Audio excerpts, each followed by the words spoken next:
You're listening to the ESO Network, your station for all things geek. Well, hello. Welcome to episode 224 of the Soul Forge podcast.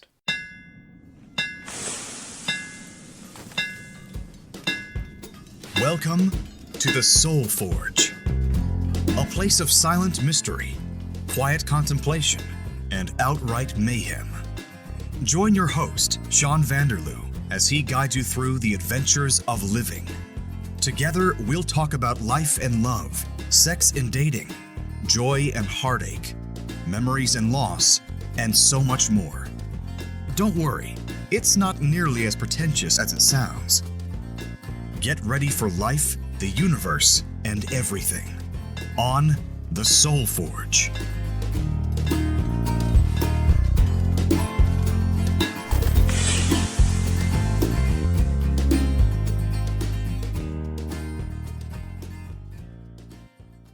Hey everybody out there in podcast land, it's Sean coming at you with another exciting episode of the Soul Forge podcast, and I have absolutely no idea what I'm going to be talking about. I haven't written anything down, and we're just going to see what happens.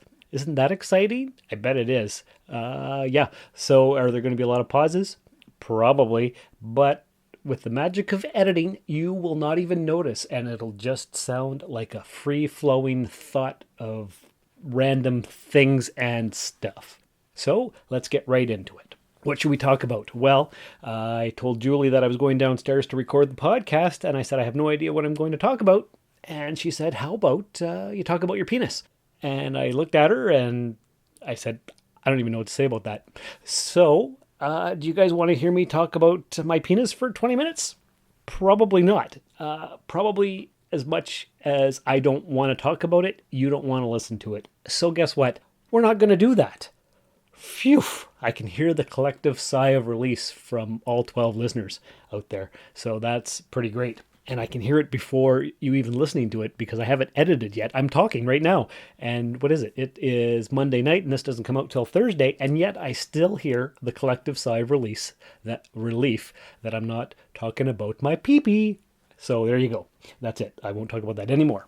All right, let's keep going. I remember that in a couple previous episodes, I talked about how I had recorded several episodes of that new TV show, Brea.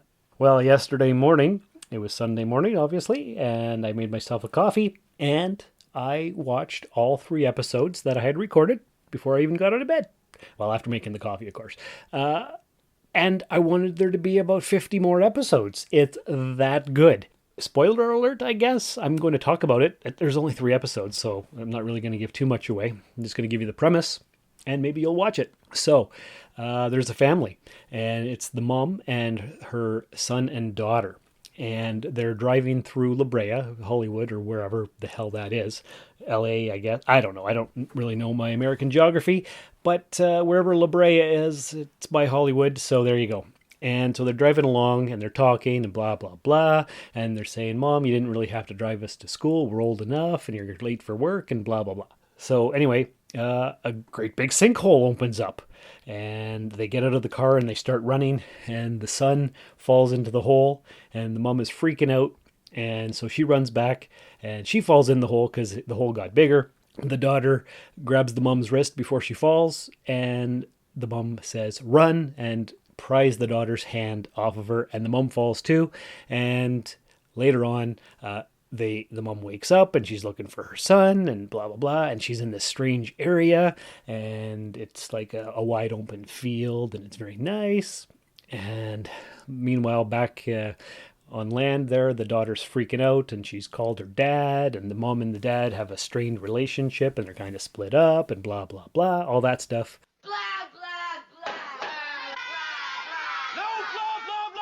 Anyway, the gist of the story is that they've fallen into this sinkhole.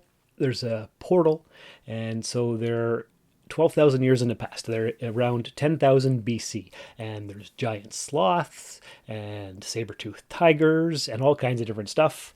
And there's a whole pile of other people that have landed in this area as well. And you can see like a what do you call it? Like a rift in the sky. It's like a jagged light, bright thing. I don't know. Anyway, that's where the portal, that's where they fell through, and somehow they're not hurt, and there's all kinds of vehicles and other pieces of equipment that have landed with them, and the cars won't start, but the people are fine, and there's bad creatures that are attacking them, and they have to gather food and survive. And meanwhile, the dad is having all these visions, and he's had visions for the last 3 years, and he crashed his plane because he was in the Air Force.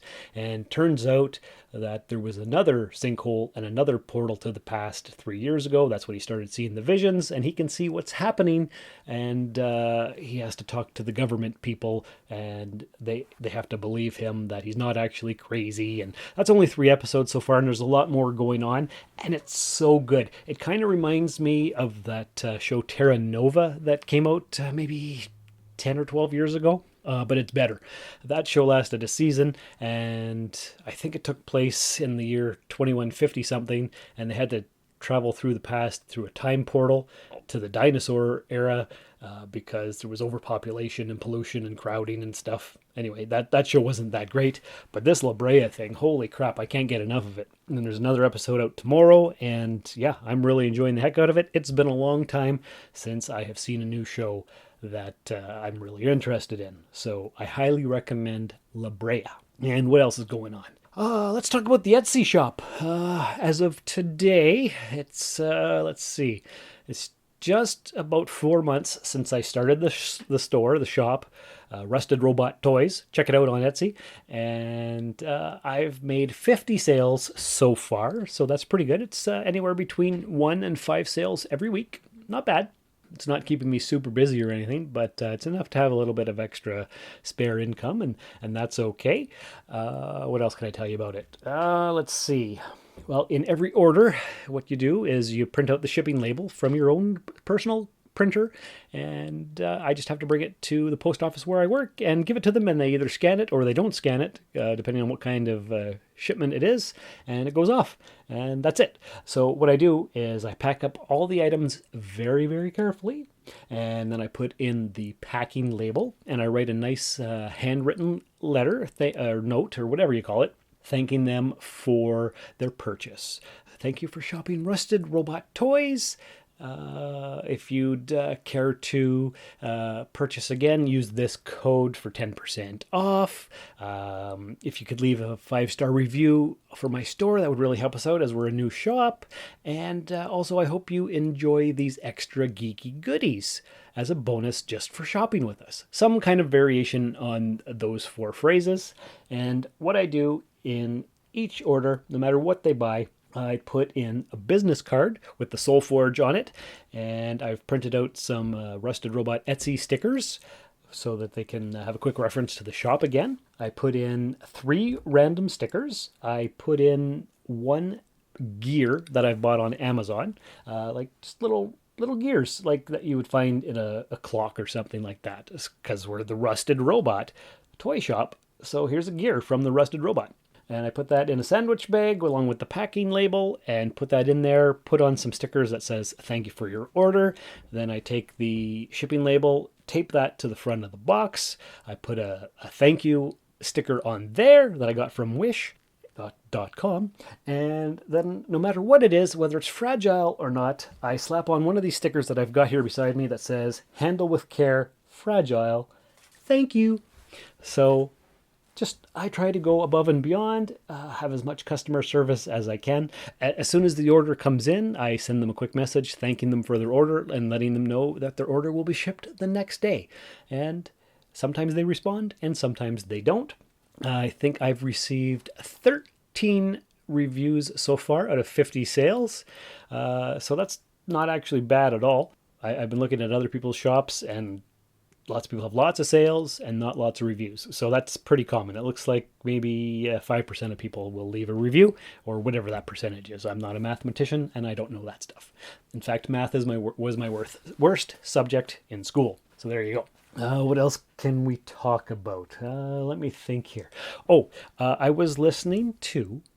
Actually, you know what? Before I even get there, let's do the promos for the Dr. Geek's vaccination plug that we have to put in, and a random promo for another podcast here on the ESO Network. Welcome to Dr. Geek's Laboratory.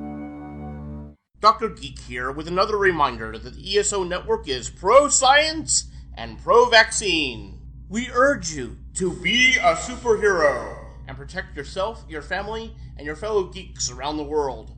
Don't be fooled by the forces of evil and their anti-science misinformation campaign. Consult the latest CDC guidelines, your doctor, and get the COVID vaccine today.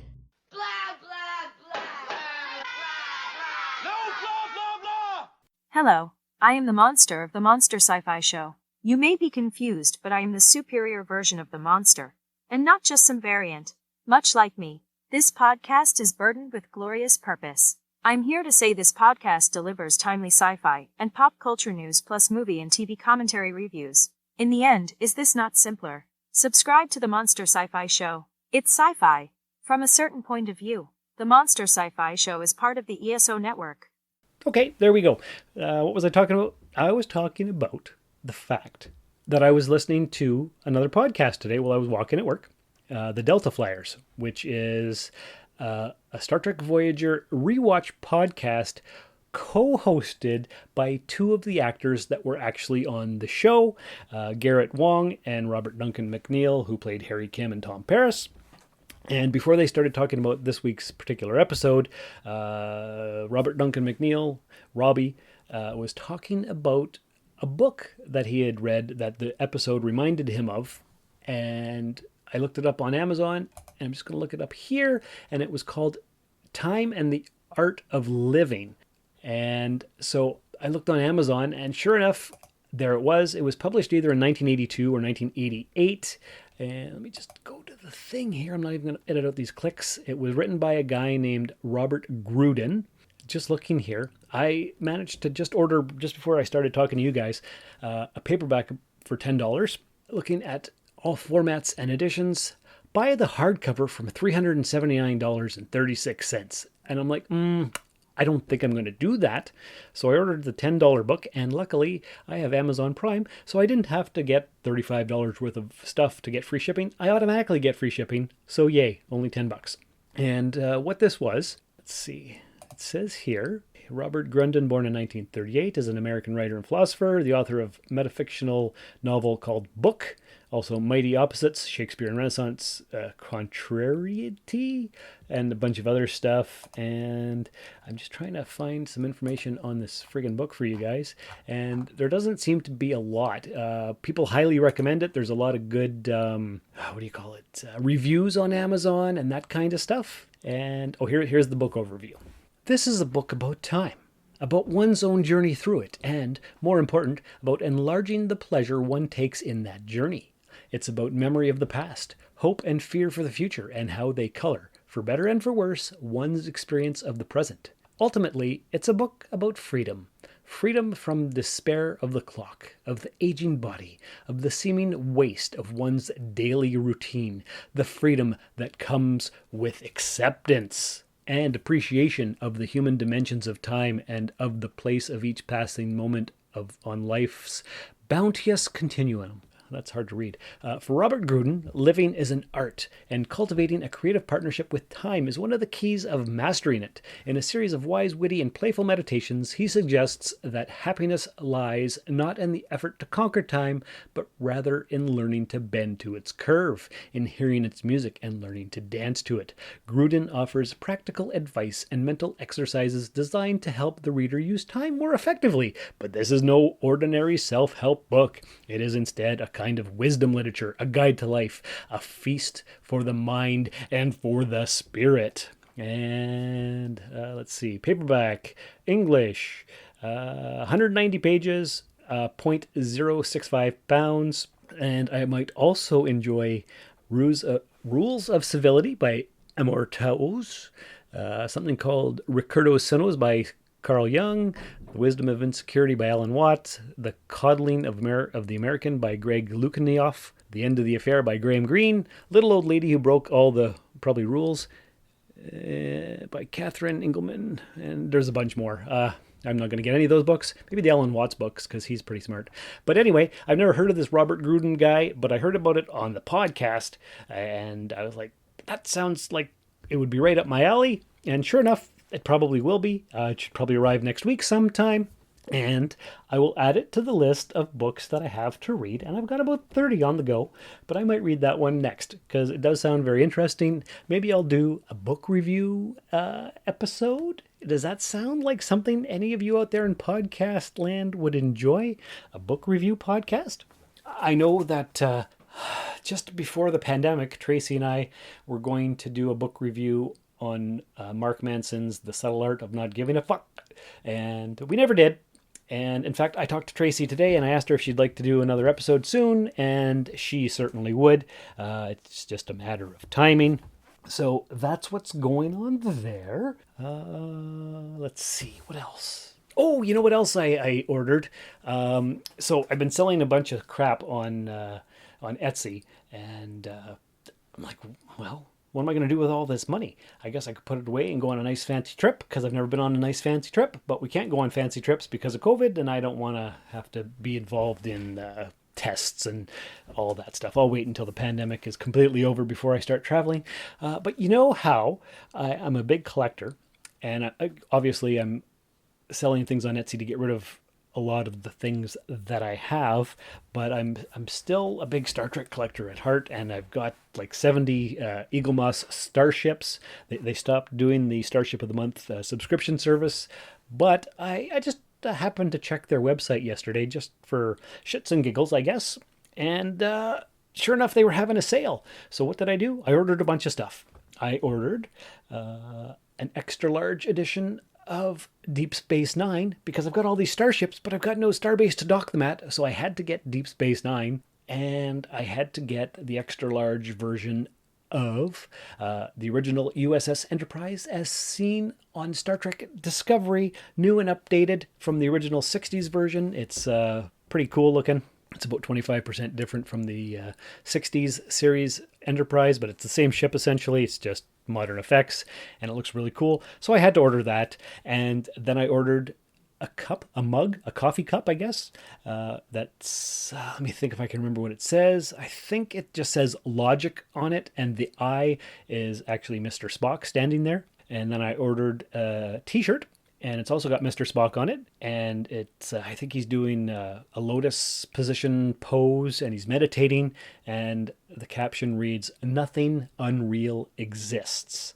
And everything was on sale for a super good price, and I used the Honey plugin on the computer to get the extra discounts, because if you don't know what Honey is, it's just a plugin that you add, and every time you go onto a website and you're at the checkout, you hit the Honey app, or sometimes it does it automatically actually, and it searches the web for all the discount codes, and it automatically applies anything that works. So not only did I get the stuff on sale, I also got another $15 or $16 off the price.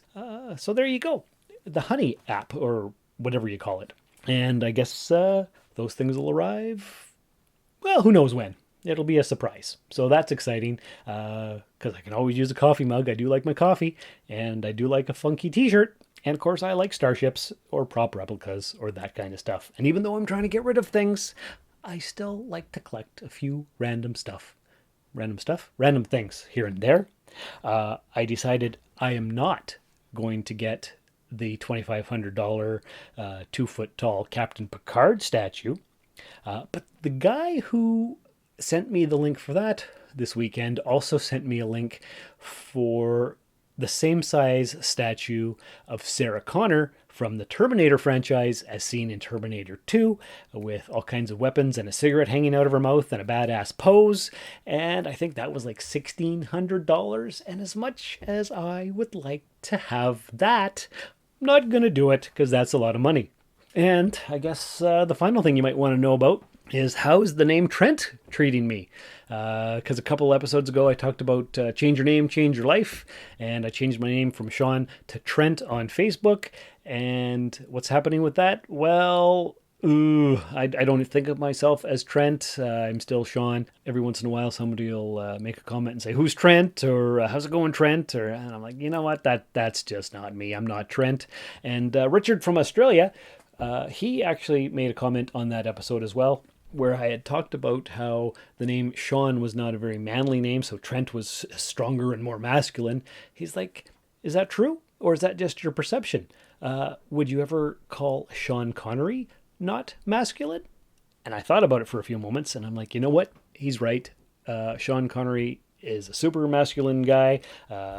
He's got the same amount of syllables in his name as I have in mine. And so it's all basically self-image and self-perception. And you know what? I'm in my 40s, and who cares what people think? I'm just going to be me. So screw it. As soon as Facebook allows me to change back to Sean, that's what I'm going to do. And that's all there is to it. Anything else I wanted to talk about? Just looking around the room. I cleaned up the room because it was a big mess. It had cardboard boxes and product everywhere, and it was a little bit overwhelming. So I straightened that up this weekend. What else did I do? I watched Brea, and I think that's about it. And I thought, what am I going to talk about on the podcast this week? And I had no idea, but apparently I had a lot of little different things to talk about. So there we go. That's pretty cool. And hopefully I get Tracy on the show soon, and maybe Heather. And I keep talking to Jason about getting him back on the show, because he was supposed to do a follow-up to the baby episode where he was going to be a dad, and we did the whole preparing for baby episode. Well, now the kid's almost 2 years old, and we've never done it, so I don't know if that's ever going to happen. There's somebody here in the family that wants to talk about codependency, and I told her that I don't know much about that, but the podcast is all about me learning new things and talking about things that people don't talk about and teaching my audience new and different things. So we just haven't been able to really get our schedules together. So maybe that'll happen one day. And another guy I know survived and overcame addiction, so I want to talk to him about stuff. What about all of you out there in podcast land? What topics do you want to hear about? Do you want to be on the show? Let me know. soulforgepodcast@gmail.com. If you are listening to this podcast on Apple Podcasts through your phone or your iPad, whatever, you can leave a 5-star review right from the app itself. I would really appreciate it if you would leave a 5-star review for the podcast. No, I'm screwing that up. I was going to say in the podcatcher of your choice. I don't know how all the other ones work, but if you're on Apple Podcasts, leave a 5-star review. It just takes like 2 seconds to hit 5 stars. You can also leave an actual written review if you want. I would like that, but you don't have to. Just leave the 5 stars and hit submit, and it's done. And that takes 2 seconds. And if you could, I would appreciate it. And maybe tell all your friends, family, coworkers, people you hate, all about the podcast, and we'll go from there. So next week will be another exciting episode of the show. Who knows what I'll be talking about? A huge shout out to my British boys, Paul and Dan, who I co-host Cosmic Pizza Podcast with, as well as the Babylon 5 rewatch show, The Epsilon 3. We now have 5 episodes out, so check that out. And I was listening to Stephen Jarman on the Sappy Crap podcast, and they gave me a shout out, and so you should all be listening to Stephen Jarman on the A Play on Nerds podcast network. They do Muppet, Trek, and Sappy Crap, and they're awesome. I love those guys. Love you, Stephen Jarman. Take care, everybody out there in podcast land. Hope you have a great rest of your day, week, life, month, whatever. But until next time, remember, what if instead of thinking about solving your whole life, you just think about adding additional good things, one at a time. Just let your pile of good things grow. Thank you for listening to another episode of the Soul Forge Podcast. Your support is greatly appreciated, and we hope you'll tune in again next time. Remember that you can visit soulforgepodcast.com for all of our social media links, and don't forget to share the show with everyone you know. The Soul Forge Podcast is your best source for living your best life. Think about it. Blah, blah, blah. No, blah, blah, blah. This has been a broadcast of the ESO Network. Be part of the crew and help support our shows by donating to our ESO Patreon or by shopping at the TeePublic store, which can all be found at www.esonetwork.com. The ESO Network, your station for all things geek.